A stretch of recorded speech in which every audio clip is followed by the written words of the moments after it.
Hi, I'm Gracious Zimiri. The University of Zimbabwe, Faculty of Medicine and Health Sciences Library, in conjunction with Blessed Assurance Broadcasting Network, brings to you World TB Commemoration Day 2021. So the 24th of March is a very important day because on this day, back in 1882, Dr. Robert Koch announced to his colleagues that he had found the causative agent for TB, that is the TB bacilli.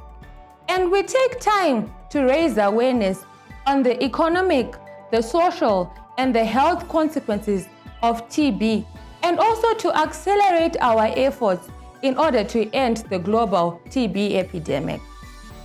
So TB remains the world's deadliest infectious disease.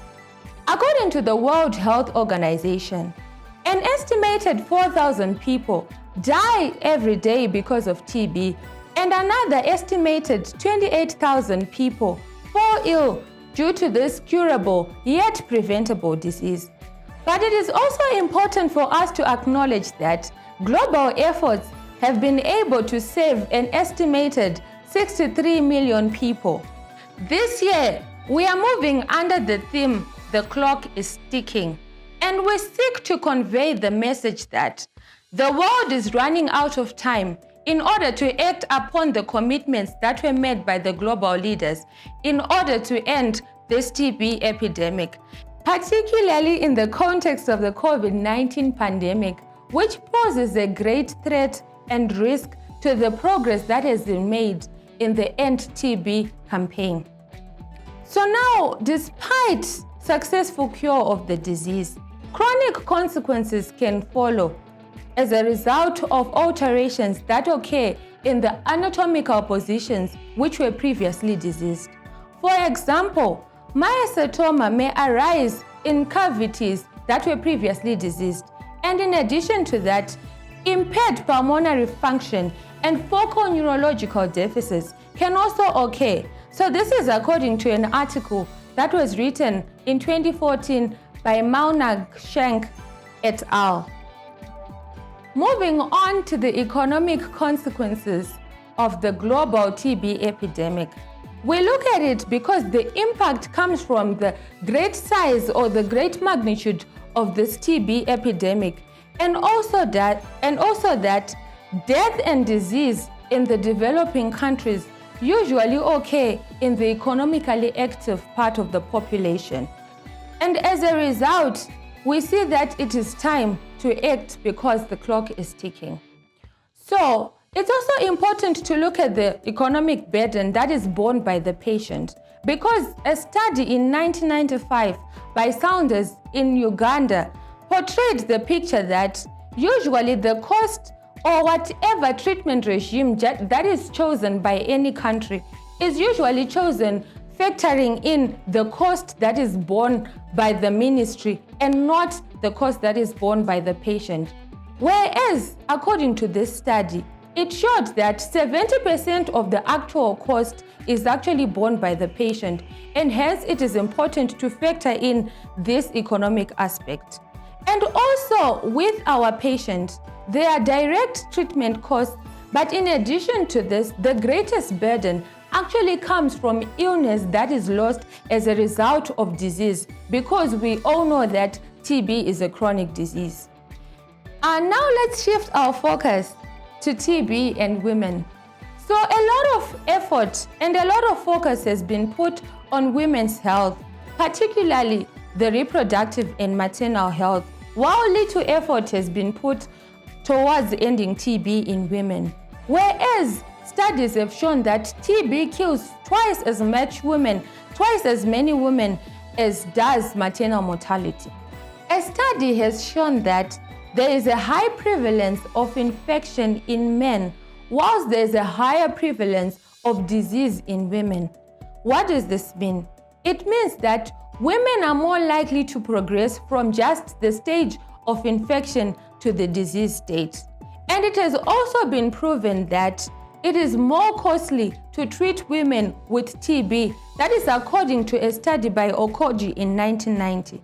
And this study postulated the following factors: that The high cost of treatment in women is because of their childbearing and domestic responsibilities. They also discovered that in certain societies, the health-seeking habits of the women are influenced mostly by their families, their relatives, and their husbands. And no matter how ill they are, they don't get to make that decision themselves. As a result, when they then present to the hospital, they're already at a stage where it is more difficult and more expensive to cure this TB. So therefore, we are saying the clock is ticking. Let's end TB in women. Now, focusing on the psychological and the social aspects, additional monetary costs and psychological costs also come about as a result of the discrimination that is faced by the different TB patients. This comes because they may lose social support from their families, they may lose their jobs, and their families may reject them because of this. This great rejection emanates from the fact that there is a very strong association between TB and HIV, and hence the stigma that is associated with HIV also comes and affects the TB patients. So finally, the World Health Organization is extending a call to all of us to do the following: to accelerate the end TB response to reach the targets that were set in Sustainable Development Goals, WHO End TB Strategy, the Moscow Declaration to End TB, and the Political Declaration of the United Nations High-Level Meeting on TB. It's also calling us to diagnose and treat 40 million people with TB by 2022, including 3.5 million children and 1.5 million children with drug-resistant TB.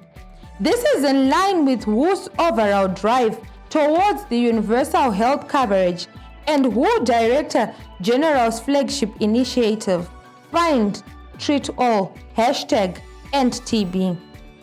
The World Health Organization is also calling us to reach 30 million people with preventive treatment by 2022, so that those people who are most at risk receive TB preventative treatment, including 24 million household contacts of TB patients, 4 million of whom are children under 5, and 6 million people who are living with HIV and AIDS. Mobilize sufficient and sustainable financing to reach $13 billion a year to support efforts to end TB. For every $1 that is invested to end TB, an amount of $43 is returned as benefits of a healthy, functioning society. Oh, the clock is ticking. It's time to keep our promises. End TB today. Thank you.